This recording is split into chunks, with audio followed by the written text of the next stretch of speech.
أعوذ بالله من الشيطان الرجيم.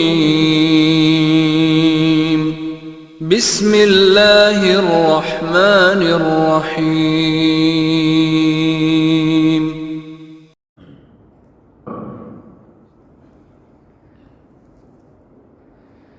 بسم الله الرحمن الرحيم. السلام عليكم ورحمة الله وبركاته.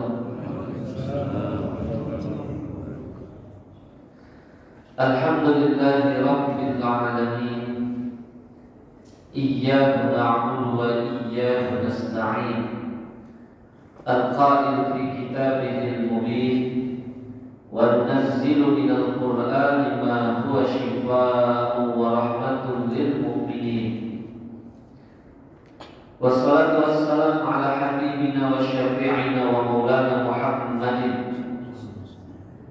المبعوث رحمة للعالمين، القائل في حديثه: من يرد الله به خيرا يفقهه في الدين. وعلى آله وأصحابه وأتباعه إلى يوم الدين. أما بعد.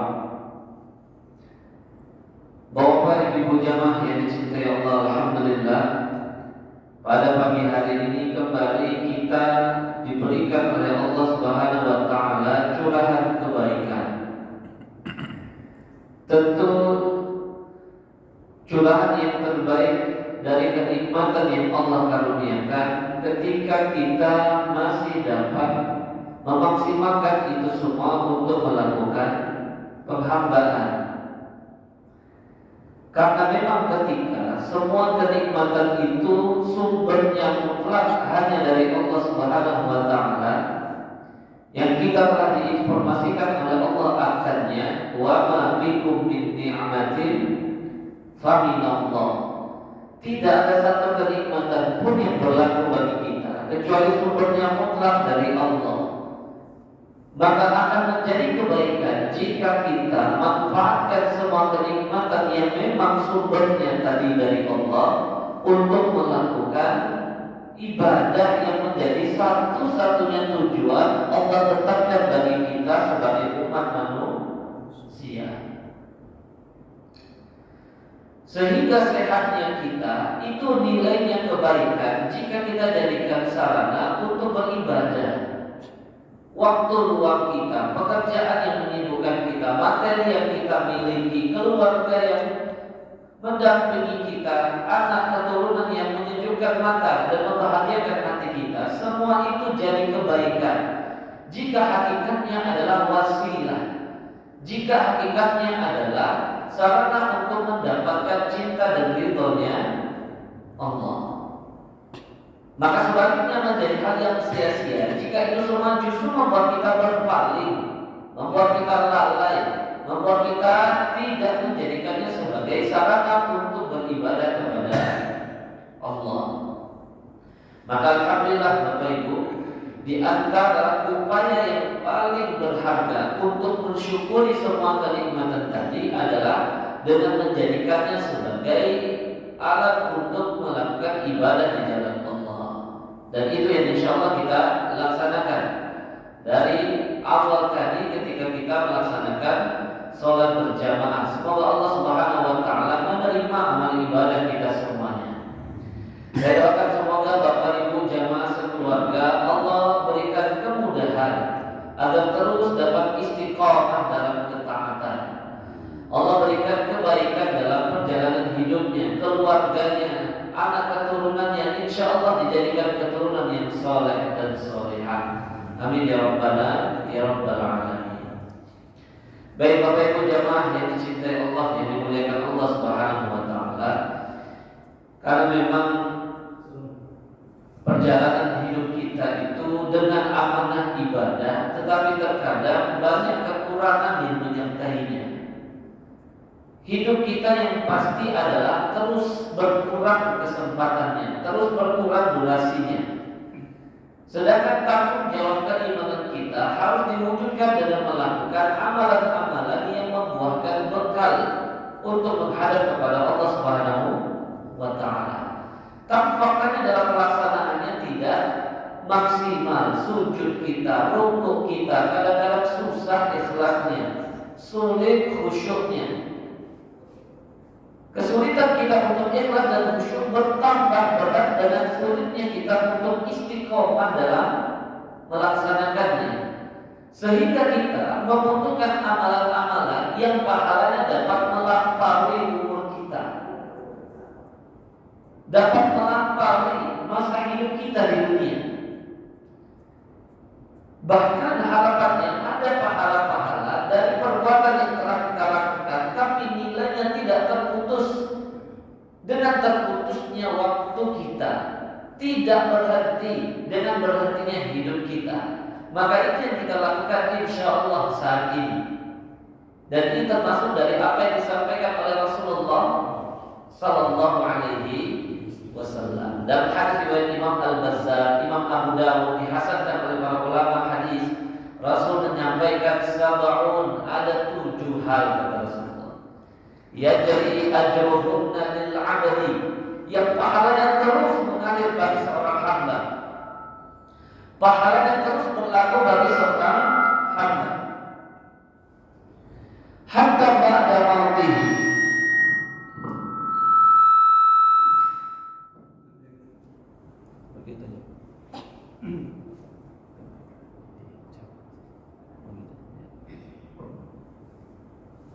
Baik.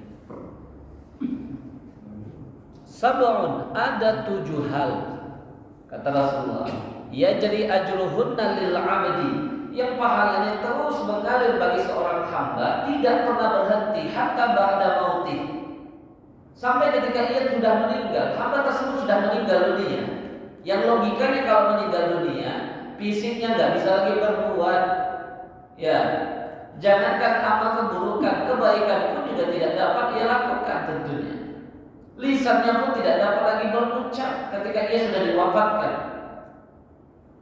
Tetapi tetap mengalir kebaikan pahala tersebut bahkan ketika dia sudah diwafatkan, wa huwa fi qabrihi, dan dia sudah ada di kuburnya, di alam kuburnya. Bahkan tempat yang kadang-kadang masa menunggu kita itu lebih lama dibandingkan masa hidup kita di dunia. Maka rugi kalau tidak ada pahala yang terus mengalir saat kita tidak dapat atau tidak mampu lagi berbuat amal soleh. Apa katanya? Di antara 7 hal tersebut adalah man 'allama 'ilman, yang mengajarkan, yang mensyiarkan ilmu. Tentu kebaikannya tidak hanya bagi guru yang mengajarkan, tapi bagi semua hal yang terlibat. Bayangkan saya ke Masjid Al-Kautsar, ya, menyampaikan materi, nggak ada satupun yang hadir kan Pak. Itu tidak akan terjadi atau tidak akan dinilai menjadi majelis ilmu. Bisa jadi DKM langsung angkat saya bawa ke rumah sakit jiwa ini orang, ya kan ya? Kok ngomongnya sendirian kan gitu Pak. Makanya orang yang ikut serta dalam majelis ilmu, semua prosesnya itu tercatat sebagai pahala, yang bahkan dalam hadis ini 1 dari 7 hal yang terus akan mengalir pahalanya bahkan ketika dia diwafatkan oleh Allah. Dan ini ditekankan dalam hadis yang lain yang kita bacakan tadi, man yuridillahu bihi khairan yufaqihu fiddin. Barang siapa yang Allah ingin karuniakan baginya kebaikan, Allah berikan dia kesempatan untuk tafaqquh, untuk mendalami ilmu agamanya. Jadi proses kebaikannya adalah ketika ikut serta mendalaminya, bukan paham atau tidaknya, bukan hafal atau tidaknya, bukan ingat atau lupanya, tidak. Pahala kebaikan yang Allah berikan justru dalam prosesnya. Kadang kan kita masing-masing Pak ya. Ya kadang-kadang setelah dengan materi ini keluar dari masjid, Ustaz tadi ngomong apa ya Pak ya? Tapi itu pun tidak akan membuat berkurang pahala kebaikan kita hadir bersama dalam majelis ilmu. Jadi barang siapa yang Allah ingin karuniakan untuknya kebaikan, sehatnya dia, waktunya yang diberikan oleh Allah, keluarga yang bersama dia, tidak membuat dia merasa cukup dan berhenti untuk menuntut ilmu. Lalu amalan yang lainnya kaitannya dengan memakmurkan masjid dan manfaat. Yang kedua, misalnya dikatakan oleh Rasul dari 7 tadi, al-qaron nahrat, atau mengalirkan air sungai, atau memberikan manfaat tentunya. au hafara bi'ran, atau membuatkan sumur. Makanya biasanya lembaga-lembaga wakaf mengajak, di antara programnya adalah membuat sumur, ya kan? Yang keempat, au gharasa gharsan atau nakhlan, menanam pohon atau menjaga lingkungan. Di sini kata para ulama, tidaknya kita membuang sampah sembarangan itu bagian dari pahala yang bahkan dinilai sebagai sedekah jariah di sisi Allah. Jadi memang itu maha besarnya Allah. Kadang-kadang amalan yang kecil justru membuat kita dimuliakan. Ya kan? Sedikit sebenarnya di luar lanjutan hadis ini, nanti kita lanjutkan, kita ulang dari awal, Pak, ya. Ada seorang sahabat ketika Rasulullah SAW di Isra dan di Mi'rajkan, Rasul itu ditampakkan ahli surga dan neraka. Yang membuat Rasulullah heran, ada seorang yang tidak populer, tidak terkenal, tidak mencolok amal-amal besar yang ia lakukan, tapi dia sudah lalu lalang di surganya Allah Subhanahu wa taala. Ditanya oleh Rasulullah kepada Jibril, maka di antara amalan yang dia lakukan, tidaklah ia temui di jalan ada satu hal yang berpotensi membahayakan orang yang lewat setelahnya kecuali dia singkirkan. Imatatul azan anit tariq. Jadi ada duri, ada batu yang tajam, ada pecahan atau apapun, hal yang ringan dia singkirkan agar mencegahkan orang yang selanjutnya celaka. Itu membuat dia masuk. Ini maha besarnya Allah, Pak. Di luar logika kita kadang-kadang sebagai manusia. Jadi tadi ya, al-gharsan, menjaga lingkungan. Yang kelima, aubana masjid, dan membangun masjid. Dan para ulama sepakat membangun di sini bukan hanya fisiknya, tapi amanah yang lebih besar dibandingkan itu setelah fisiknya sudah jadi adalah memakmurkannya. Jadi ikut sertanya kita menjadi bagian dari ya kegiatan-kegiatan masjid yang tujuannya adalah memakmurkan rumah Allah, itu tercatat sebagai pahala yang bahkan insya Allah akan terus mengalir ketika kita sudah diwafatkan oleh Allah dan sampai menunggu akan dibangkitkan dan dimintai pertanggungjawaban. Jadi rugi, Pak, padahal udah ada sarapan lagi kan nanti. Iya, makanya kalau agak lama dikit ceramahnya nggak apa-apa kan, Pak, ya? Kan pahalanya lebih banyak. Awal rasa mushafan, yang keenam, dia mewakafkan mushaf, meninggalkan mushaf Al-Quran. Ya, apa dampaknya? Dampaknya membuat orang-orang beribadah. Dampak sosialnya, orang tersebut yang membaca Al-Quran lebih soleh pribadinya sehingga lebih bermanfaat bagi sesamanya. Dan selanjutnya, yang terakhir, autara kawala dan yastaghfirullah, atau dia meninggalkan anak-anak yang soleh yang memohonkan ampunan untuknya. Insya Allah. Jadi duduknya kita di sini, insya Allah bagian dari amal soleh yang akan Allah catat sebagai sedekah jariah. Baik, Bapak jamaah yang dicintai Allah Subhanahu Wa Taala, 1445 tahun ya sudah menjadi ukuran Allah Subhanahu Wa Taala. Farraqa bainal haqqi wal batil, memperjelas untuk membedakan mana yang hak yang Allah muliakan, mana yang batil Allah hinakan. Sehebat apapun upaya orang-orang batil untuk memadamkan ya syiar, untuk memadamkan nurnya Allah, tidak mungkin berhasil. Dan itu dikekalkan oleh Allah Subhanahu wa taala di dalam surat At-Taubah ayat 40 yang akan kita bahas sababun nuzulnya. Nah, jadi yang kita bahas sababun nuzul dari ayat Al-Quran, karena tidak semua ayat Al-Quran bisa kita pahami langsung dari translate-nya, Pak, ya. Kadang-kadang kita ini merasa terlalu pede. Gampang, Ustaz, saya pahami. Al-Quran itu kan kitab semua kita, pedoman bagi kita. Insya Allah pasti kalau gitu bisa kita pahami semuanya. Gimana Bapak memahami? Saya baca translate-nya aja, Ustaz. Nah, padahal para ulama butuh tafsir, butuh dalil, ya kan? Karena tidak semua ayat Al-Quran itu diturunkan kecuali di dalamnya bisa jadi ada sababun nuzulnya, ada sebab-sebab yang berlakunya. Baik. Jadi 1445 tahun, loh kok kita bisa tahu angka-angka itu? Itu dimulai dari zaman kekhilafahan Umar bin Khattab. Ya. Jadi ada seorang sahabat bernama Abu Musa Al-Ash'ari. Dia diarahkan ya saat itu, atau dia merasa saat itu butuh tahun dan penanggalan yang dapat mencatat administrasi perjalanan dari kehidupan kaum muslimin. Dulu mereka menggunakan waktu itu hanya untuk ukuran kehidupan masing-masing. Sedangkan di zaman Khalifah Umar bin Khattab, Islam itu sudah semakin luas. Di zaman Khalifah Umar bin Khattab, ya, Persia takluk, tidak ada lagi Persia, Pak. Saat Umar bin Khattab mengirim pasukan yang dipimpin oleh Sa'ad bin Malik bin Wuhaib, atau kita kenal dengan nama Sa'ad bin Abi Waqqas, ya, pamannya Rasulullah SAW dari sisi ibu. Nama aslinya Sa'ad bin Malik bin Wuhaib. Sedangkan Rasulullah punya ibu namanya Aminah binti Wahab. Kakeknya Sa'ad dengan ayahnya Aminah itu kandung. Sama-sama namanya kakek mereka, atau ya sama-sama nama ayahnya adalah Abdul Manaf. Tapi bukan Abdul Manaf Rasulullah, ya. Beda nasabnya nanti. Makanya Rasulullah menyatakan hadza khali, ini pamanku. Dalam bahasa Arab itu dibedakan antara paman bibi dari sebelah ibu dan paman bibi dari sebelah ayah. Ada istilahnya berbeda, ada ammun kalau paman bibi dari sebelah ibu, ayah, khalun dari sebelah ibu. Jadi Sa'ad bin Abi Waqqas ini memimpin 30.000 pasukan berhadapan dengan puncaknya, ya, gabungan semua pasukan hebat Kisra. Kisra itu istilah untuk rajanya Persia. Jadi istilah raja bukan namanya, Pak, ya. Makanya kalau Romawi itu kan Kaisar, kalau Mesir Fir'aun, kalau Habasyah Najasyi. Jadi Najasyi itu nama istilah. Nama Najasyi atau raja yang saat itu menerima kaum muslimin berhijrah dan melindunginya namanya Ashamah. Gitu. Di Yaman dulu ada istilahnya Tubba. Maka dalam Al-Quran dikatakan kaumu Tubba. Itu ada sejarahnya semuanya, ya. Kalau kita di Indonesia presiden namanya, di Malaysia perdana menteri misalnya, ya kan.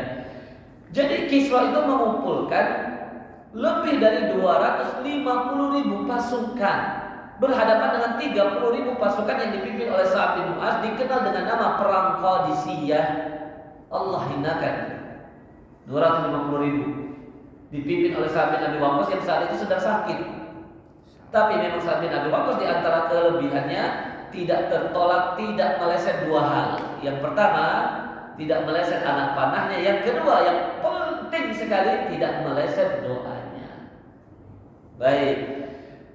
Di Romawi, di Syam, Umar bin Khattab memiliki pimpinan saat itu Abu Ubaidah bin Jarrah yang menggantikan Khalid bin Walid, tentunya mengalahkan Romawi di Syam. Syam itu negara besar, Pak, ya.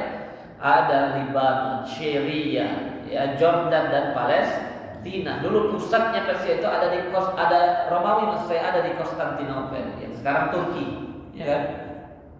Di Mesir juga sudah dibebaskan yang dipimpin langsung oleh Amr bin As. Itu semuanya di zaman Umar. Maka butuh penanggalan untuk mencatat semua administrasi. Itu yang diminta oleh Abu Musa al-Ash'ari. Maka Umar langsung merespon dengan mengumpulkan para sahabat-sahabat inti yang biasanya dimintai pandangannya oleh Rasulullah dalam bermusyawarah untuk memintai pandangannya. Di antaranya ada Utsman bin Affan radhiyallahu anhu, ada Ali bin Abi Thalib dan para sahabat lainnya ahli surga. Yang 10 ahli surga di antaranya yang disebutkan dalam hadis riwayat Imam At-Tirmizi. Akhirnya mereka sepakati, ya, atau sebelumnya mereka berpandangan. Yang pertama ada yang menyampaikan bagaimana kalau kita mulai ukuran waktu atau tahun pertama kita hitung itu dari masa lahirnya Rasulullah, berarti pada tahun gajah, ya kan, Mbak? Yang kedua mengusulkan bagaimana kalau mulai perhitungan tahun Islam itu dari diutusnya Rasulullah, berarti 40 tahun setelahnya. Saat usia Rasulullah SAW 40 tahun. Pandangan yang ketiga, kita, ya, jadikan patokan pertama hitungan tahun Islam itu dari wafatnya Rasulullah. Berarti 63 tahun usia Rasulullah SAW, ya kan? 10 tahun setelah hijrahnya Rasulullah SAW. Lalu Sayyidina Ali bin Abi Thalib berpandangan supaya berselisih dengan orang-orang Nasrani, Masehi, ya kan? Yang diikutkan atau yang disebabkan dengan lahirnya Nabi atau naik turunnya Nabi atau wafatnya Nabi, kan begitu, Pak, ya? Maka supaya berbeda, ya, cari satu momentum diusulkan oleh Sayyidina Ali bin Abi Thalib, jadikan momentum hijrahnya Rasulullah untuk menjadi tahun hijrahnya menjadi ukuran tahun di mana dimulai perhitungan tahun Islam. Dan Umar sepakat karena Umar meyakini ya pada saat itu adalah farraqallahu bainal haqqi wal batil. Itu momentum Allah ya membedakan mana yang hak yang Allah muliakan, mana yang batil yang Allah hinakan.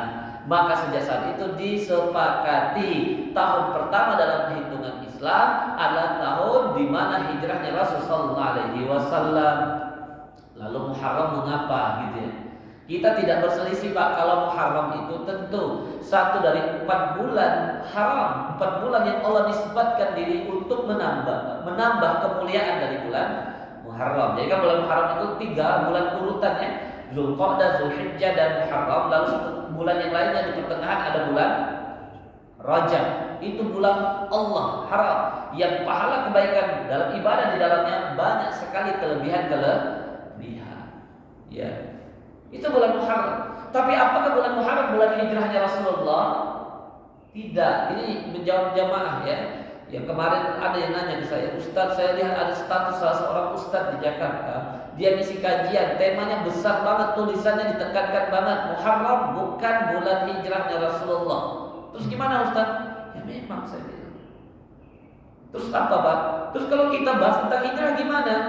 Memang kalau hijrah harus bahasnya di bulan hijrahnya Rasulullah kan gitu. Ya, tidak. Jadi mengapa Muharram ada musyawarahnya, keputusan dari para sahabat Rasulullah, Khalifah Umar bin Khattab dan para sahabat. Jadi setelah tahunnya disepakati, mulai tahun itu pencatatannya momen hijrahnya Rasulullah. Lalu sekarang yang dibahas bulan apa yang menjadi pertama dalam 1 tahun dalam 12 bulan ya, dalam pertahunan Islam tersebut. Kenapa? Karena di setiap bulan itu akan pergantian tahun yang terus akan dinisbatkan dengan hijrahnya Rasulullah SAW. Jadi hijrahnya itu tahunnya, gitu kan? Maka ada yang mengusulkan bulan Ramadan dengan keutamaannya. Ada yang mengusulkan bulan Rajab. Ya, tetapi Umar bin Khattab mengatakan bulan Muharram.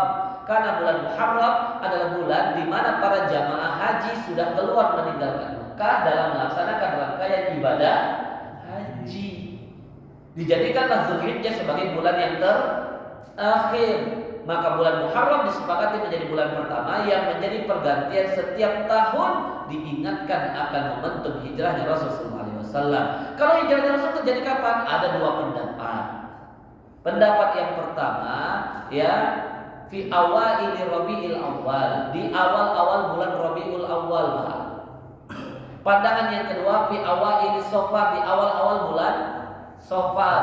Tetapi para ulama jumhur mayoritas, bahkan ini ditekankan oleh Ibnu Hajar, Al-Hafiz Ibnu Hajar Al-Asqalani. Kan kita tahu Ibnu Hajar ini ahli hadis. Dia mensyarah rahimahullah kitab Sahih Al-Bukhari. Punya kitab namanya Fathul Bari. Tetapi beliau juga punya kitab sejarah, punya kitab sirah.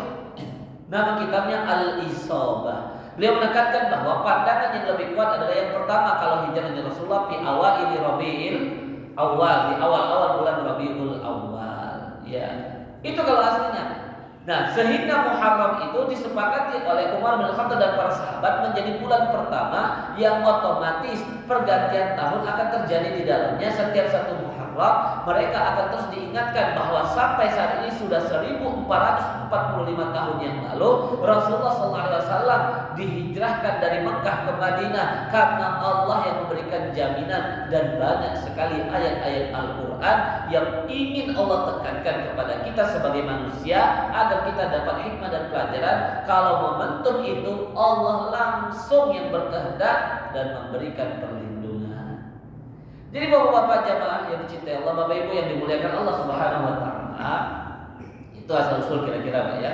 Maka selalu kita akan terus diingatkan momentum hijrahnya Rasulullah, bukan Muharramnya Pak. Bukan Muharramnya, tetapi karena memang nilai-nilai dari perjalanan hijrah tersebut Allah kekalkan di dalam Al-Quran. jadi sabab nuzul dari beberapa ayat yang kalau Al-Quran itu kita imani sebagai seorang muslim sebagai hudan lil muttaqin, pedoman bagi kita, zikr, peringatan bagi kita, nasihat untuk kita, pelajaran bagi kita, maka ya nilai-nilai hijrah itu telah Allah kekalkan untuk memahamkan kita bahwa nilai-nilai kebaikannya, pelajaran yang dapat kita ambil dan amalkan itu tidak akan pernah hilang. Bahkan setelah 1445 tahun. Jadi karena Al-Quran yang mengekalkan kisah hijrahnya Rasulullah dengan diturunkannya ayat-ayat yang berlaku di dalamnya, membuat kita kapanpun, waktu seperti apapun ketika kita interaksi dengan Al-Quran, harapannya kita terus mengingat dan mengambil pelajaran ya dari pelajaran hijrahnya Rasulullah SAW. Terkhususnya kalau kita melewati salah satu suratnya At-Taubah ayat 40, itu apa maksudnya? Ya, banyak ayat Al-Quran yang lain. Kalau hijrahnya para sahabat itu ada satu ayat yang mungkin dalam khutbah saya pernah sampaikan singkat ya. Ya, saat hijrahnya misalnya salah satu sahabat Rasulullah bernama Suhaib bin Sanan Ar-Rumi, karena upaya yang luar biasa. Karena saat itu orang-orang Quraisy itu kalau ada orang yang jihad, mereka mengukur pada diri mereka, sehingga mereka buat rencana yang mau jihad kita rampas hartanya, kita ambil semua hartanya. Karena mereka berpikir kalau mereka ini kan, kalau orang-orang Quraisy, orang kafir, daripada harta mereka diambil dan hilang, lebih baik mereka tak hijrah kan gitu. Mereka lupa kalau ini kaum muslimin. Jangankan hartanya, jiwanya mereka akan serahkan jika itu memang perintah Allah. Dan hijrah adalah perintah Allah. Maka justru ketika hal itu terjadi, ada seorang sahabat namanya Suhaib bin Sanan Ar-Rumi, dia kaya raya. Dia justru jadikan itu sebagai kesempatan untuk menjadi alat tukar akad dengan Abu Jahal agar dia serahkan semua hartanya, yang penting dia dijamin hijrahnya aman. Dia nggak takut kehilangan hartanya, justru dia khawatir tidak mampu untuk melakukan perintah Allah. Sampai dikekalkan atau sampai ditulis oleh Imam Ahmad. Imam Ahmad punya kitab namanya Fadailus Sahabat, keutamaan para sahabat, tapi dari perspektif hadis Rasulullah SAW. Ya, Imam Ahmad itu menuliskan bahwasanya Suhaib bin Sanan Ar-Rumi ini, ya, dia sampai mengatakan kepada Abu Jahal, saya punya pandangan nih. In ja'altu lakum malik, kalau saya serahkan seluruh hartaku untuk kalian semuanya, Amukhalluna antum sabili, mau gak kalian biarkan saya, jamin saya aman untuk hijrah? Kata Abu Jahal, ya gak apa-apa, yang penting hartanya diberikan. Abu Jahal merasa menang, merasa beruntung. Ternyata itu cara Allah memuliakan hambanya. Sampai di Madinah ketemu nanti dengan Rasulullah, Rasul katakan, Robi halbai ya Suhaib, akad yang sangat menguntungkan wahai Suhaib. Allah turunkan wa minan nas mayashri nafsahu batigha'a mardatillah wallahu raufun bil ibad. Dan di antara manusia ada yang menukar, ada yang menjual, ada yang memberikan semua yang dia miliki, bahkan jiwanya, untuk mendapatkan keridhaan Allah. Maka Allah Maha menyantuni hamba-hambanya. Ya kan, ya? Nah, apalagi hijrahnya Rasulullah alaihi wasallam. Baik Bapak jamaah, Bapak Ibu yang dicintai Allah Subhanahu wa taala, kita mulai pembahasannya ya. Ketika Allah perintahkan hijrah, awalnya perintah hijrah itu diberlakukan kepada para sahabat. Sebelumnya perintah hijrah itu hanya pilihan yang bisa bertahan di Mekah, mempertahankan akidah dan imannya, diuji oleh orang-orang Quraisy akan keimanan dan bisa bertahan, maka mereka diperbolehkan menetap di Mekah. Tapi yang merasa ingin lebih bebas beribadah kepada Allah diarahkan berhijrah ke tanah Habasyah. Itu hijrahnya pilihan. Ketika di 13 tahun Rasulullah SAW berdakwah di Mekah, Allah perintahkan untuk hijrah, meninggalkan tempat yang memang dari awal sudah Allah siapkan. Dan ini sudah diinformasikan oleh Allah kepada ahli kitab sebelumnya, Pak. Makanya faktanya di Madinah itu banyak sekali kelompok Yahudi, ada 3. Sedangkan di utaranya Madinah itu ada Khaybar, yang di sana juga ada kelompok Yahudi. Jadi di Madinah sendiri Yahudi itu ada 3 saat hijrahnya Rasulullah SAW. Ada Bani Nadir, Bani Qainuqa dan Bani Quraizah. Ya, Dan ketiga-tiganya meninggalkan tempat mereka karena dalam kitab mereka sudah dituliskan mahjar, tempat hijrahnya, tempat nanti mereka akan menemukan Nabi yang dijanjikan oleh Allah untuk memuliakan mereka, yaitu Nabi Muhammad SAW. Karena memang ahli kitab itu tahu banyak tentang Rasulullah. Ya, Allah sampai 2 kali bilang dalam Al-Quran, alladzina atainahumul kitab, orang-orang yang kami karuniakan untuk mereka Alkitab, ya'rifunahu, dia tahu betul tentang dia, yaitu Nabi Muhammad, kama ya'rifuna abna'ahum, seperti dia tahu anak kandung mereka sendiri. Nah, gitu. Tapi mereka tetap ingkar kepada kenabian Nabi Muhammad sallallahu alaihi wasallam. Baik. Jadi Madinah itu sudah dari awal Allah siapkan untuk menjadi tempat hijrahnya Rasul sallallahu alaihi wasallam yang terakhir, nanti Nabi utusan yang terakhir. Ya. Maka setelah para sahabat itu diperintahkanlah kepada Rasul sallallahu alaihi wasallam hijrah. Para sahabatnya sudah ada yang berhasil meninggalkan Mekah, ada yang dipenjara, ada yang ditangkap, ada yang diculik, dipisahkan keluarganya, dirampas hartanya, ya. Tapi mayoritas sudah berangkat. Sehingga ini membuat panik orang-orang Quraisy. Saat tiba perintah hijrah itu kepada Rasul sallallahu alaihi wasallam, Allah pilihkan Abu Bakar As-Siddiq radhiyallahu anhu untuk mendampingi Rasulullah. Baik, di saat para sahabat sudah hijrah, kekhawatiran orang-orang Mekah itu jelas, Pak. Ya, kekhawatiran mereka kaum muslimin nanti membuat kekuatan di Madinah yang membuat mereka nanti susah untuk menuju Syam sebagai matjar akses mereka untuk berdagang. Kan kita tahu ya, ibaratnya di Mekah secara geografis, utaranya Mekah itu Madinah. Lalu utaranya Madinah nanti ada Khaybar. Utaranya Khaybar ada Tabuk, langsung masuk wilayah Syam kan. Sedangkan Mekah di bawah, di selatannya adalah Yaman. Ya, langsung bergeser nanti ke Habasyah aksesnya. Jadi memang akses ya orang-orang Mekah itu untuk menuju Syam, yang memang Syam itu matjar tempat dagangnya mereka. Fi rihlati as-sayf, pada musim panas. Kan orang Quraisy itu ada 2 perjalanan dagang ya Pak ya. Ada rihlatus syita dan rihlatus as-sayf. Rihlatus syita perjalanan dagang musim dingin itu ke Yaman Habasyah, ke selatannya Mekah. Rihlatus sayf perjalanan musim panas itu ke Syam. Dan kata para ulama yang paling menguntungkan, yang membuat mereka dapat kehidupan, perekonomian mereka itu besar, justru dari dagang di musim panas. Karena orang Mekah itu faktanya tidak berkebun, tanahnya tandus. Ada kebun Pak, makanya mereka nggak ahli dalam berkebun. Produksinya juga tidak maksimal. Yang mereka maksimalkan adalah dagang, entah di Mekah atau keluar dari Mekah, dan yang paling besar adalah ke Syam. Itu pada musim panas. Nah, akses jalan menuju Syam itu hanya Madinah gitu Pak. Dan itu ditempuh 30 hari 30 malam. Ya kan? Maka mereka khawatir kalau kaum muslimin ke Madinah nanti membuat kekuatan di sana, dan terbukti kekhawatiran mereka perang Badar. Ya. Setelah perang Badar, perang apa? Perang Uhud. Sampai puncaknya pada tahun kelima nanti perang apa?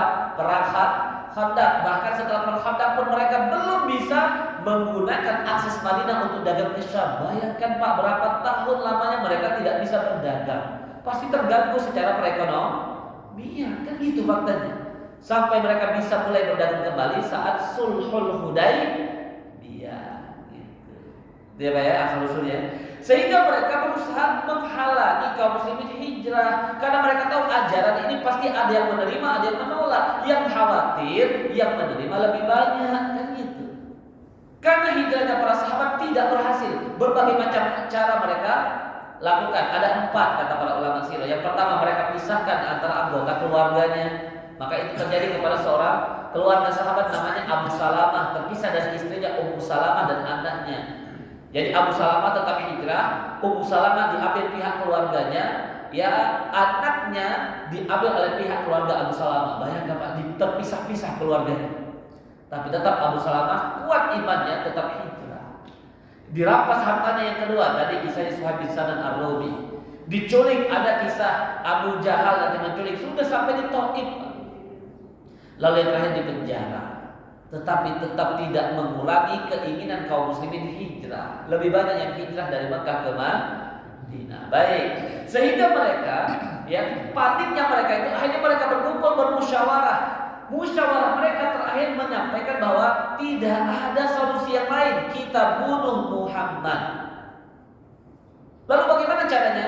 Mereka mengumpulkan orang-orang terbaik, pemuda-pemuda terbaik di semua suku yang cakap, punya keahlian, punya kecerdasan. Mereka kumpulkan dari setiap suku, mereka jadikan pasukan khusus yang misinya hanya satu, tugasnya hanya satu, membunuh Rasulullah sallallahu alaihi wasallam. Sehingga pasukan khusus tadi diisi oleh orang-orang terbaik tadi, ya kan?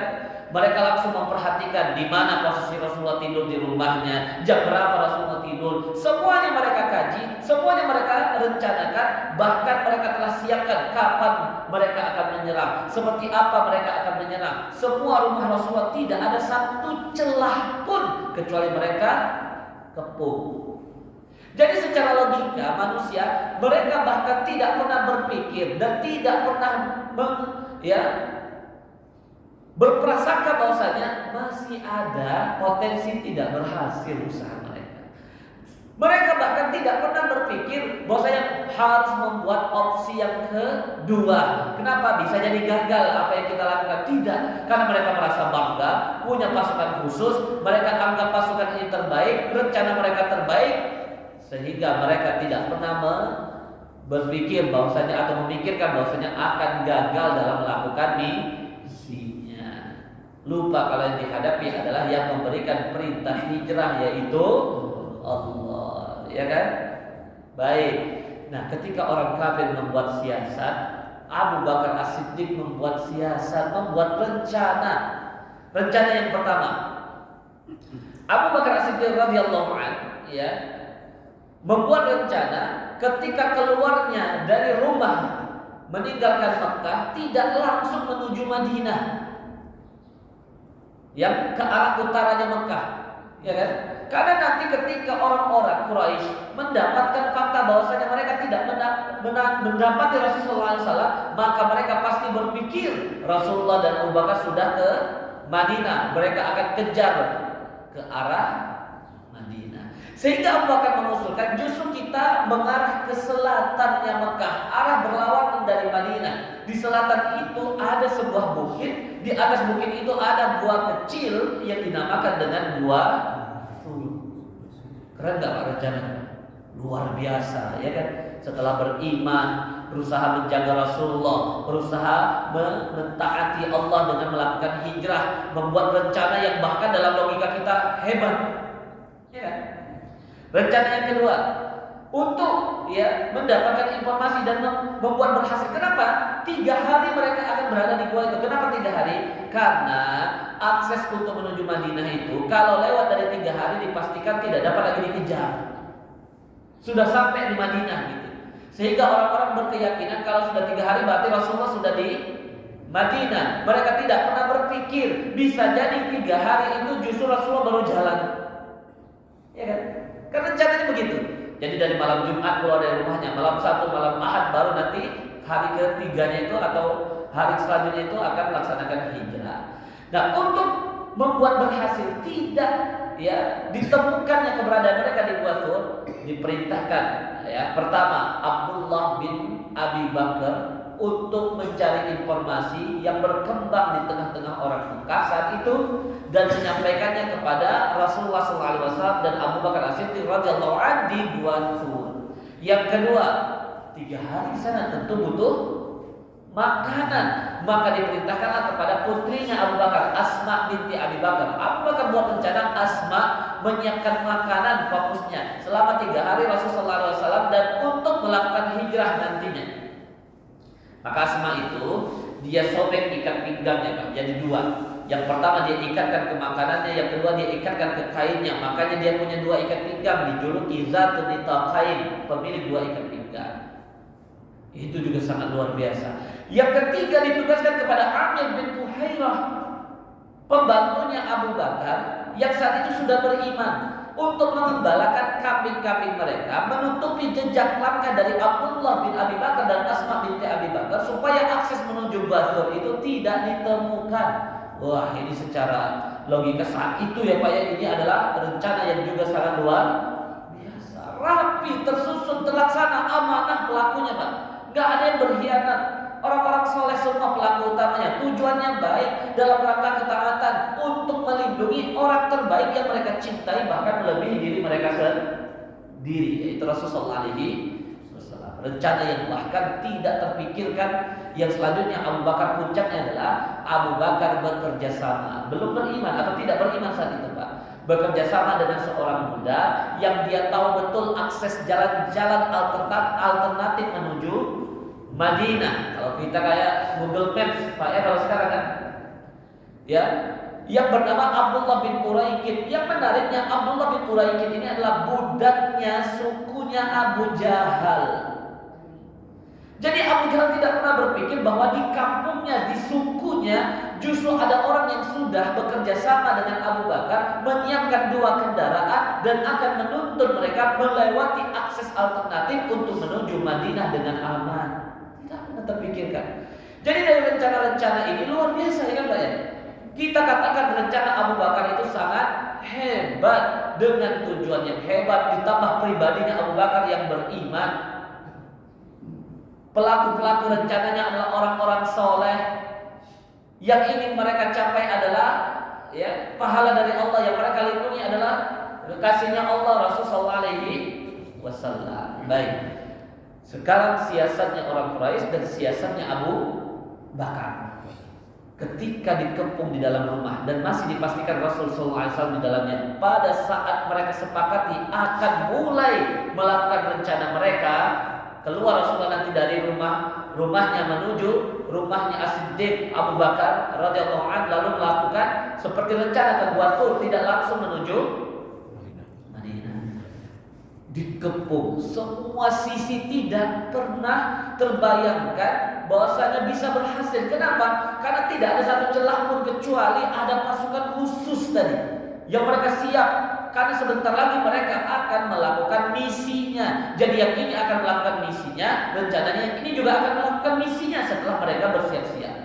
Tetapi dalam hal tersebut Allah mudahkan bagi orang yang beriman untuk melakukan apa yang diperintahkan, yaitu hijrah. Ya, Rasulullah diarahkan untuk membaca doa yang Allah kekalkan dalam surat Al-Isra ayat 80. Waqul, katakan wahai Muhammad, Rabbi adkhilni mudkhala sidq wa akhrijni mukhraja sidq waj'alni min ladunka sultanan nasira. Katakan wahai Muhammad, ya Allah ya Tuhanku, masukkan aku ke tempat yang baik, keluarkan aku dari tempat atau menuju tempat yang baik, dan jadikan untukku dari sisimu. Nah ini kata kuncinya. Jadikan untukku, karuniakan bagiku dari sisimu ya Allah. Bukan pertolongan karena hebatnya kami, karena fisik kami yang kuat, karena rencana kami yang cerdas, karena kehebatan kami dalam melakukannya, tetapi karena Engkau yang maha besar. Ya, miladunka sultanan nasir. Lalu Allah jadikan itu dengan diturunkan surat Yasin ayat ke-9. Waja'alna min baini aydihim sadda wa min khalfihim sadda wa aghshaynahum fahum la yubsirun. Jadi dibuatlah orang-orang tadi 2 pandangan kata para ulama. Yang pertama, mereka dibuat tertidur sesaat sehingga Rasulullah SAW keluar tidak mereka sadari. Pandangan yang kedua, mereka tidak tertidur, mereka berjaga, tapi Allah buat mata mereka tidak melihat dan tidak menyadari keluarnya Rasulullah SAW. Sehebat apapun rencana manusia, jika berhadapan dengan kehendak Allah maka hina. Apa yang terjadi ketika keluarnya Rasulullah seperti yang sudah diprediksikan oleh kita. Mereka langsung memenuhi jalan-jalan akses menuju Madinah. Mereka penuhi jalan, mereka kejar karena mereka beranggapan Rasulullah SAW dan Abu Bakar langsung menuju Madinah. Karena paniknya mereka, langsung Abu Jahal membuat, karena tidak ada opsi sebelumnya. Mereka tidak berpikir kalau apa yang mereka rencanakan itu gagal, misi mereka pasti atau akan gagal. Sehingga paniknya Abu Jahal langsung membuat, barang siapa yang bisa menemukan Muhammad hidup ataupun mati lalu dibawa ke sini, maka untuknya kami berikan hadiah 100 unta. Bukan unta biasa, jadi unta itu banyak tingkatannya. 100 unta merah. Kan kayak mobil ada tingkatannya Pak ya. Ini 100 unta merah yang paling tinggi tingkatnya. Di antara unta merah ada yang levelnya lebih tinggi lagi. Unta merah yang matanya berwarna hitam, itu unta merah betina yang sedang hamil besar. 100, Pak. Sehingga orang-orang Mekah itu tergiur. Bahkan Arab-Arab Badui yang ada di jalan antara Mekah dan Madinah itu, mereka berusaha untuk mencari akses, padahal mereka paling tahu jalan menuju Madinah. Ya, mereka kejar, mereka cari karena sayembara tersebut, tapi tidak mereka temukan. Ya, lalu apa yang terjadi? Rasulullah dan Abu Bakar seperti rencana, mereka ke arah selatannya Mekah, naik ke atas sebuah bukit. Di situ ada gua yang namanya Gua Thur, kecil Gua Thur itu.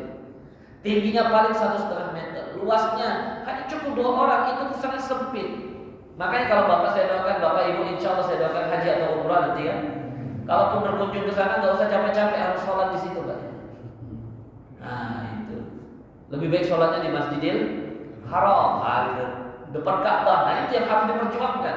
Sholat subuh, rakaat pertama depan Ka'bah, itu tidak mudah. Sholat di Masjid Nabawi, boleh juga sholat di Masjid Kuba atau sholat di Masjid Jumat atau Masjid Jumat, itu dilakukan sholat Jumat pertama daripada capek-capek naik bukit ke Gua Thur untuk sholat kecil depan. Baik, lalu mereka berada di sana seperti rencana, berjalan dengan lancar, tapi masih saja keimanannya Abu Bakar itu luar biasa. Bahkan Rasul mengatakan, seandainya semua orang-orang yang beriman dari awal sampai nanti hari kemudian dikumpulkan keimanannya lalu dibandingkan dengan keimanan satu orang As-Siddiq Abu Bakar, maka tidak akan pernah sebanding. Ini yang melakukan rencana ini Abu Bakar, orang soleh yang sangat mencintai Allah dan Rasulnya, sangat taat, kontribusinya besar. Banyak ayat Al-Quran yang mengujinya, Pak. Sebelum hijrah ini bahkan di Mekah itu banyak, ia dikenal sebagai sosok yang memerdekakan orang-orang yang terzalimi. Ya, bahkan Allah ketika ia membebaskan Bilal bin Rabah dengan para budak lainnya karena disiksa, Allah puji dengan menurunkan ayat fa'amma man a'ta wattaqa wa saddaqa bil husna fasadyassiruhu lil. Ini orang soleh membuat rencana untuk kebaikan, tujuannya ibadah, tujuannya melindungi Rasulullah, masih berpotensi gagal, masih diberikan ujian. Apa ujiannya? Dituliskan oleh Imam Al-Bukhari. Imam Al-Bukhari menceritakan setelah upaya satu persatu kan berhasil itu, tapi ternyata masih saja diuji. Ada potensi mereka ditemukan di Gua Thur. Ketika ada pasukan berkuda dari Quraisy tiba-tiba datang dan berada tepat di depan muka atau di depan mulut dari Gua Thur yang kecil tadi, Pak, ya.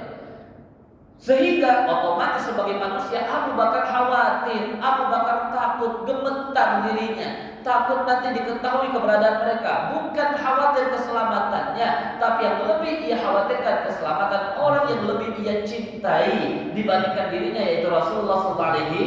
Terlebih dia khawatir tidak bisa melakukan perintah Allah yang Allah pilihkan langsung untuk mendampingi Rasulullah. Siapa, Pak, yang gak bahagia, Pak?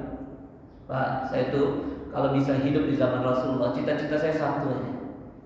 Saya ingin jadi pembantunya Rasulullah.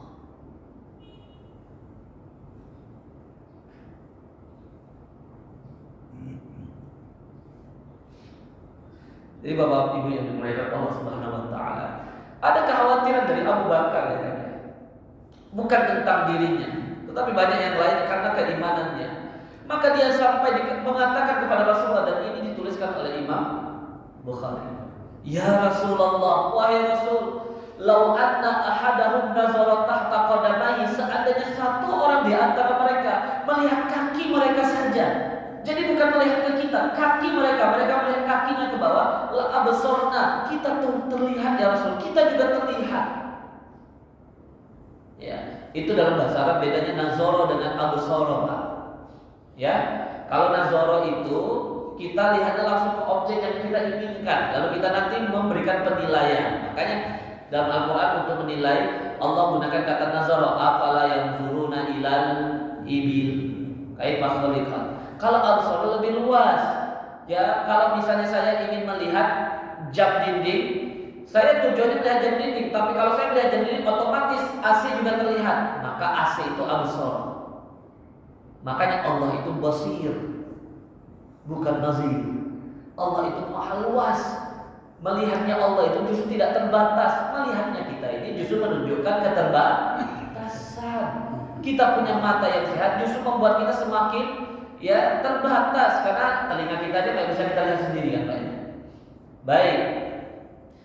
Sehingga Abu Bakar mengatakan demikian karena khawatir Rasul. Kalau mereka melihat kaki mereka sendiri, kita juga terlihat ya Rasul. Bagaimana ini? Maka Rasulullah dengan tenang mengatakan, wa mazannuka bisnain ya Abu Bakar.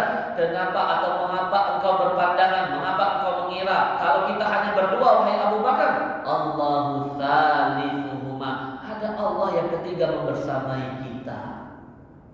Jadi ketika upaya sudah kita lakukan sebagai manusia, ketaatan sudah kita laksanakan sebagai hamba, lalu kita diuji, itu bukan tanda kita dibenci, tapi bisa jadi Allah ingin membersamai kita dengan memberikan pertolongan. Maka yang harus kita yakini dalam hati kita, keimanan kita adalah tidak akan sia-sia ketaatan, tidak akan sia-sia amal soleh yang kita upayakan sebagai insan, sebagai manusia. Lalu Allah turunkanlah surat At-Taubah ayat 40 sebagai jawabannya. Ya, sangat mudah bagi Allah memberikan pertolongan bagi hamba yang Dia kehendaki. Apa kata Allah? A'udzubillahi minasyaitonirrajim. Illa tansuruhu faqad nasarahullah. Kalau kalian tidak menolongnya, yaitu Nabi Muhammad, tidak mensyiarkannya, Allah telah menolongnya. Allah pasti akan menolongnya. Kita tidak berselawat kepada Rasulullah, Rasul tidak rugi karena Allah dan para malaikat berselawat kepada Rasulullah.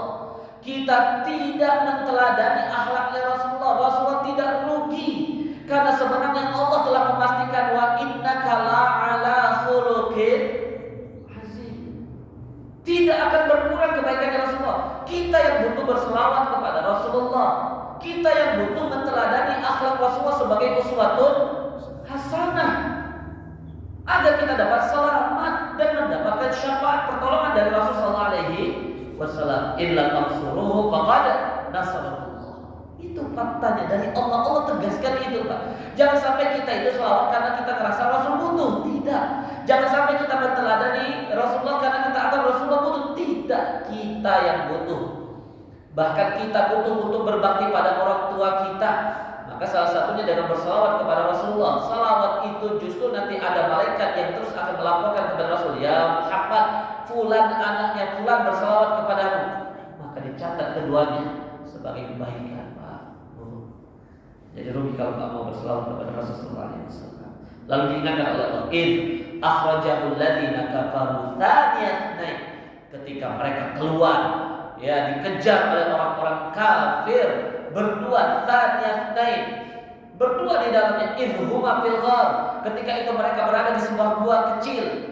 Idh yaqulu li sahibihi, hampir saja mereka ditemukan, tetapi seorang ketika dia berkata kepada sahabatnya, Abu Bakar diikutkan, Pak. Ya. Bahagia kita Pak, kalau seperti posisinya Abu Bakar. Allah kekalkan di dalam Al-Qur'an sikapnya sebagai orang yang membersamai Rasulullah alaihi wasallam, walaupun tidak disebutkan secara langsung namanya. Yaqulu li sahibi, ketika dia Muhammad berkata kepada sahabatnya yaitu Abu Bakar, la tahzan innallaha ma'ana. Jangan sedih, jangan gundah, jangan khawatir, jangan takut. Bukan karena kalian itu hebat, rencana kalian berhasil, bukan karena ketaatan kalian itu luar biasa hebat sehingga kalian dapat kebaikan, bukan karena keilmuan kalian, intelektualnya, gelar-gelarnya yang banyak, popularitasnya yang menipu. Bukan itu yang menyebabkan kalian dimuliakan, ya kan? Tetapi ketika kita melakukan amal kebaikan, yang membuat kita dimuliakan adalah Allah yang membersamai kita. Innallaha ma'ana. Jadi kenikmatan yang paling besar adalah ketika kita dibersamai oleh Allah. Sebagaimana musibah yang paling besar adalah istidraj, ketika kita ditinggalkan dan diacuhkan oleh Allah Subhanahu wa ta'ala. Jadi Bapak-bapak, ibu-ibu yang dimuliakan Allah, Allah langsung berikan jawaban atas keyakinan tersebut. Fa'anzalallahu sakinatahu alaih. Allah berikan, turunkan ketentraman untuknya. Wa ayyadahu binasrihi wa ayyadahu bijunudil lam tarauha. Allah berikan memberikan pertolongan untuknya dengan pasukan bala tentara yang bahkan tidak mereka sadari, tidak terlihat. Kadang-kadang begitu Pak, kita Allah berikan pertolongan, kita Allah bersamai, bahkan kita tidak rasakan. Karena ketidaktahuan itu kadang-kadang kita banyak suuzonnya kepada rencana Allah. Auzubillah. Allah berikan ketentraman itu. Wa ja'ala kalimatal ladzina kafaru sufla. Allah buktikan usaha-usaha orang kafir, rencana-rencana mereka rendah, tidak ada apa-apanya makar mereka di hadapan Allah. Wa kalimatullahil ulya. Ketetapan Allah yang mulia lagi tinggi. Wallahu azizun. Jadi Bapak Ibu jamaah yang dicintai Allah, ini nilai keimanannya. Ketika kita menjalani hidup, Pak, kita sudah berusaha taat, kita sudah berusaha ibadah, kita sudah berusaha konsisten untuk jaga keimanan kita, tapi kita merasa kok doanya belum dikabulkan ya. Pernah kita merasa sudah berusaha jadi pribadi yang baik, pribadi yang soleh, kok susah ya, banyak kurangnya, kok ada musibah ya, rencana tidak sesuai harapan, yang kita dapatkan justru tidak sesuai rencana, tidak kita sukai keberadaannya. Berarti Allah benci saya? Tidak. Ketika kita sudah melakukan ketaatan, sebagai hamba kita melakukan kebaikan, lalu Allah berikan ujian, itu bukan tanda Allah tinggalkan. Justru Allah ingin membersamai kita dan memberikan pertolongan. La tahzan, itu kata Allah. Justru kadang-kadang begini kesalahan kita mengukur. Ya, makanya dalam surah Al-Kahfi itu Pak, saya sampaikan, ya para ulama jelaskannya tentunya. Saya sampaikan kepada para jamaah yang saya isi kajian di sana itu. Ada 4 fitnah yang kadang menipu kita. Salah satu fitnah yang suka menipu adalah nikmat harta. Makanya ada fitnah harta, kisah yang kedua dari surah Al-Kahfi. Karena ada orang-orang yang berpikir dia itu dicintai oleh Allah kalau dia mendapatkan apa yang dia inginkan. Hidupnya diberikan kelapangan, hartanya dimudahkan. Jadi ukuran cintanya adalah hartanya, sehingga interaksinya dia hanya melihat orang ini ada keuntungan atau tidak untungnya. Maka dia kadang-kadang membedakan interaksi dengan tetangganya yang kaya dan tetangganya yang kurang kaya gitu. Dia membedakan interaksi dengan orang yang dianggap penting dengan orang yang dianggap biasa saja. Padahal mutlak Allah katakan, "Man kana yu'minu billahi wal yawmil akhir falyukrim jarahu falyukrim dhaifahu." Kita kalau melihat ada orang datang, ini jangan mau pinjam duit ini, ya kan Pak?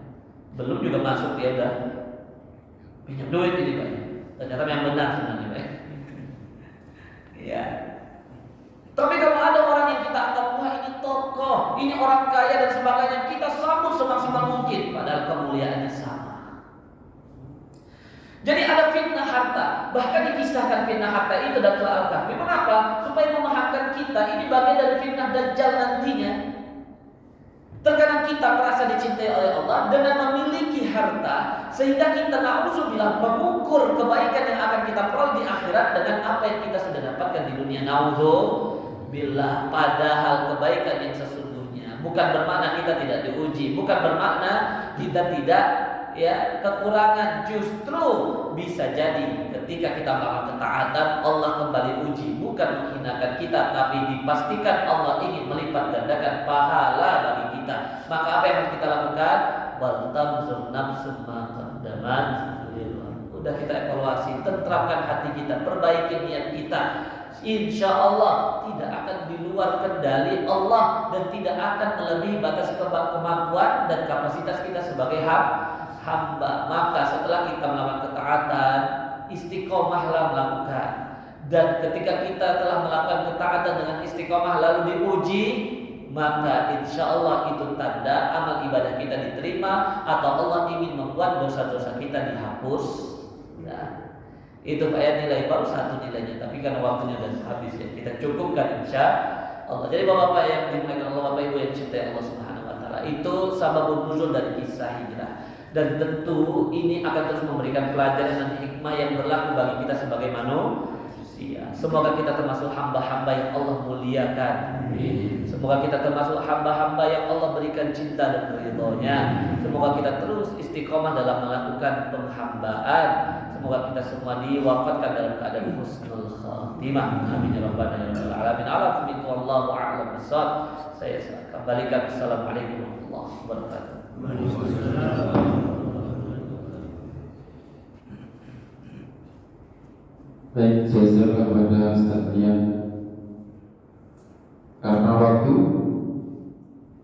Saya berikan satu kesempatan untuk pertanyaan pada Bapak Ibu. Barangkali ada yang mau ditanyakan.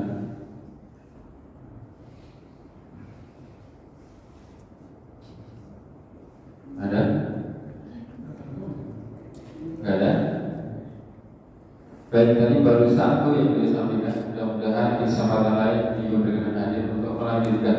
Karena memang dari kajian-kajian kita sudah ada kajian tafsir, hadis, yang belum adalah sirah nabawiyah sejarah Rasulullah SAW. Dan itu sangat penting agar menambah kecintaan kita kepada Allah Subhanahu Wa Taala. Oh, Pak Haji, bisa Pak? Mohon kepada Pak Ustaz lain kali datang lagi. Itu aja. Doakan semoga kita sehat Ya, ya. doakan semoga beliau panjangkan umurnya.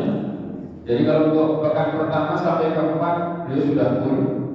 Pekan kelima, 3 bulan yang ke depan beliau juga sudah full.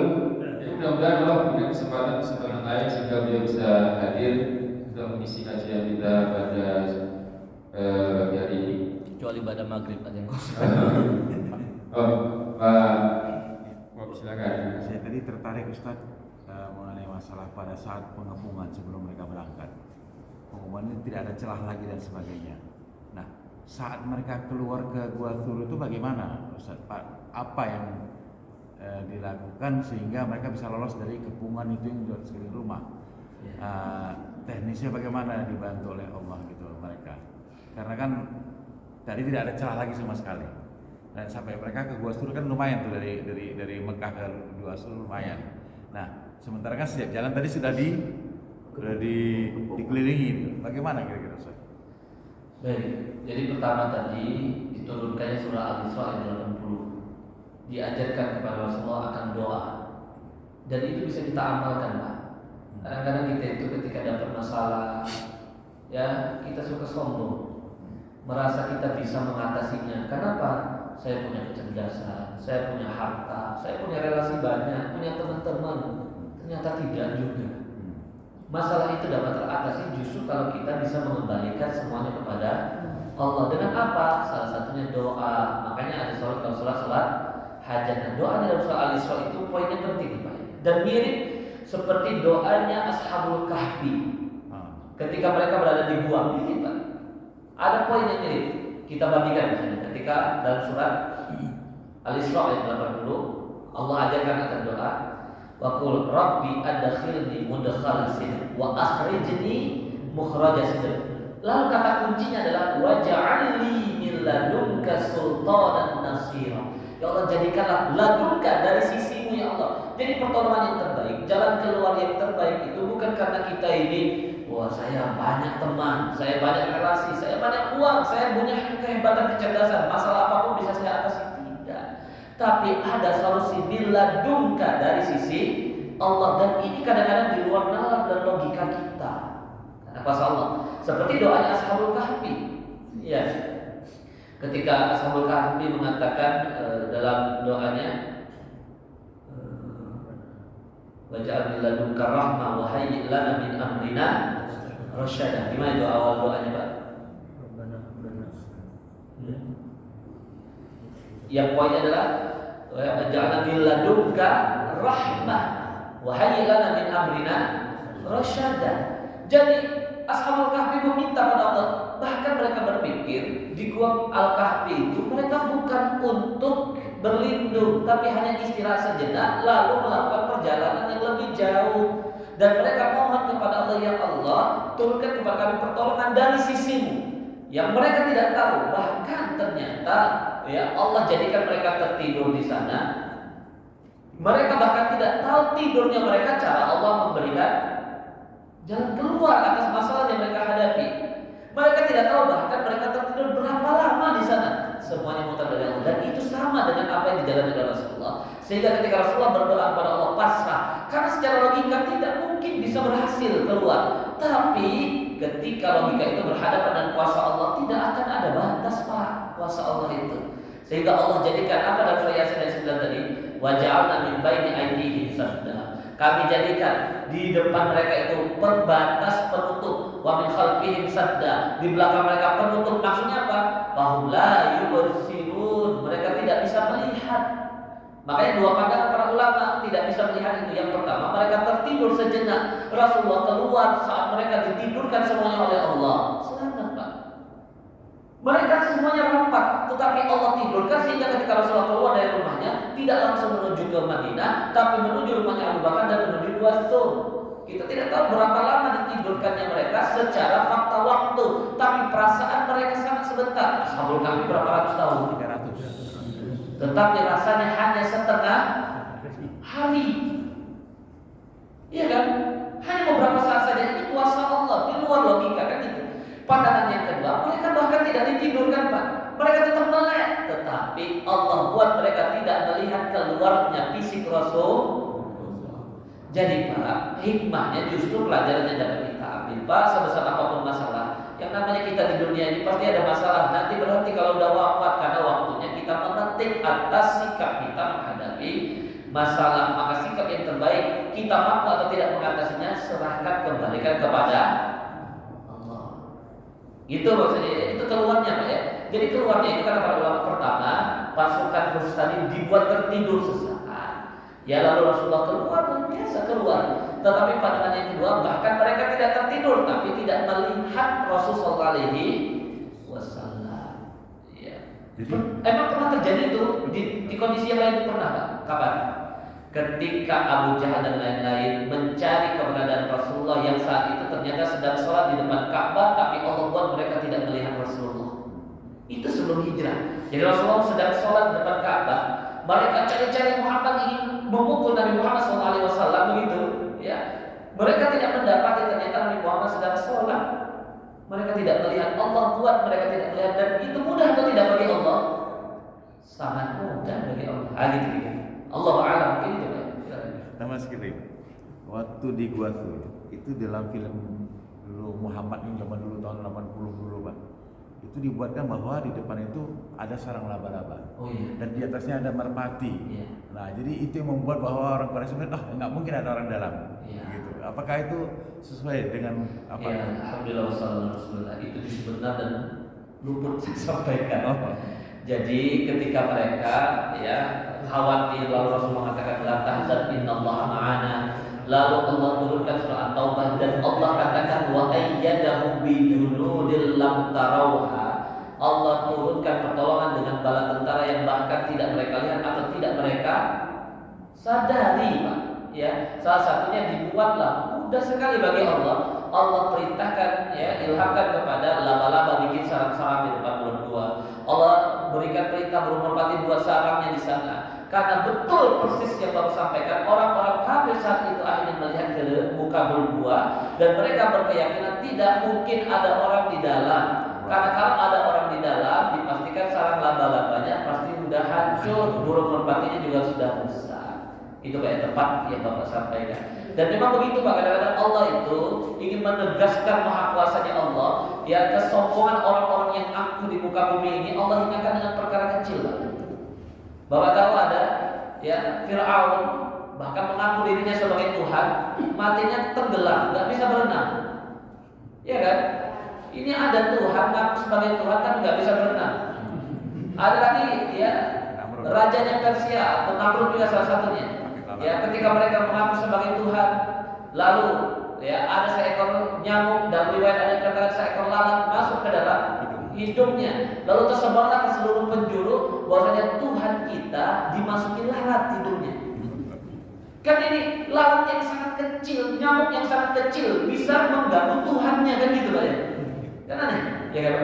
Lalu tiba-tiba sakit meninggal, karena itu setelah meninggal lalat atau nyamuknya keluar lagi dari hidung. Tersebar informasi Tuhan kita mati karena seekor nyamuk atau seekor lalat. Kan nggak masuk akal.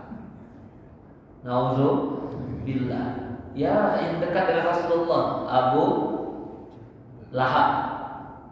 Abu Lahab itu meninggal karena luka dipukul oleh adik iparnya, istri dari Abbas bin Abdul Muttalib.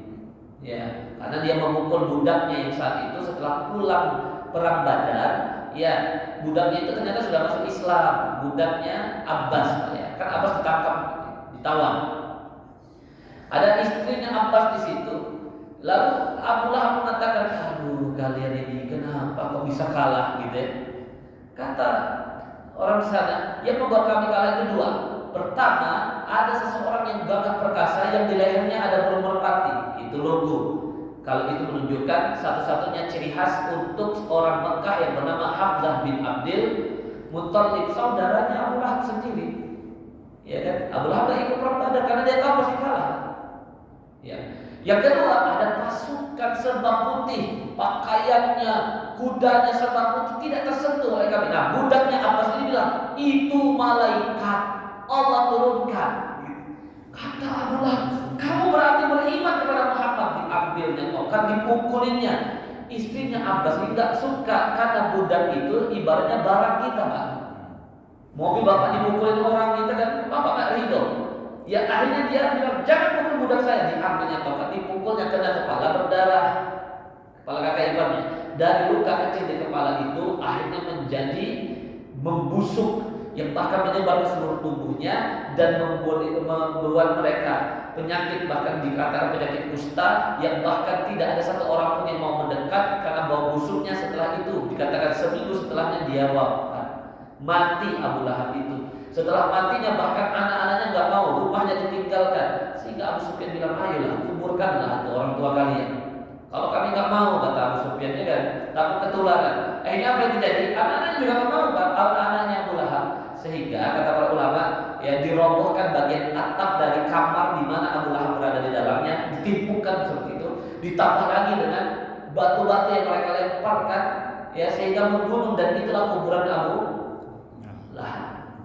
Allah hinakan dengan hal yang kecil, gitu ya. Maka itulah untuk menunjukkan kuasanya Allah. Allah a'lam bishawab.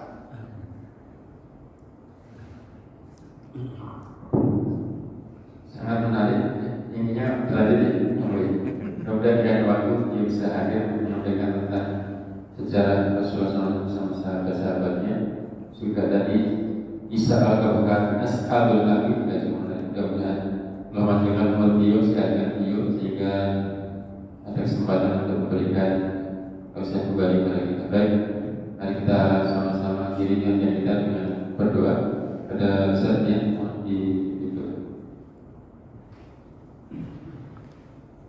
Baik Bapak Ibu jamaah yang dicintai Allah, kita tutup majelis kita dengan awali doa kita dengan beristighfar kepada Allah Subhanahu wa taala. Semoga yang kita jalani, yang kita upayakan, usaha kecil yang kita laksanakan dinilai sebagai pahala di sisi Allah, diterima di sisi Allah Subhanahu wa taala.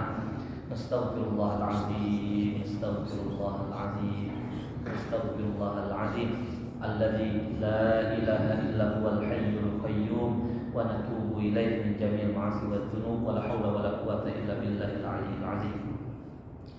Na'udzu billahi minasyaitonir rajim. Bismillahirrahmanirrahim. Hamdan syakirin, hamdan na'imin, hamdan yuwafi ni'amahu wa yukafi mazidah.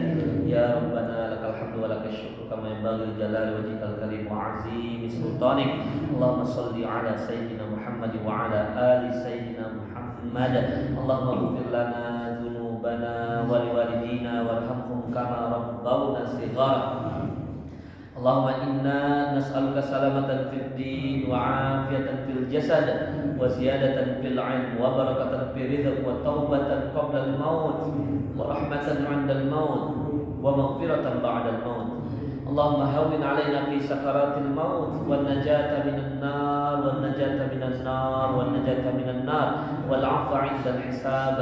Allahumma inna nas'aluka al-huda wat tuqa wal 'afafa wal ghina. Allahumma inna nas'aluka al-'afwa wal 'afiyah. Allahumma inna nas'aluka tamamal 'afiyah. Allahumma inna nas'aluka husnal khatimah. Allahumma tawaffana wa anta radin 'anna ya Allah ya Rabbana ya Rabbal alamin. Rabbana taqabbal minna innaka antas samiul 'alim wa tub 'alaina innaka antat tawwabur rahim. Rabbana atina fid dunya hasanah wa fil akhirati hasanah wa qina 'adzaban nar. Subhana rabbika rabbil 'izzati 'amma yasifun.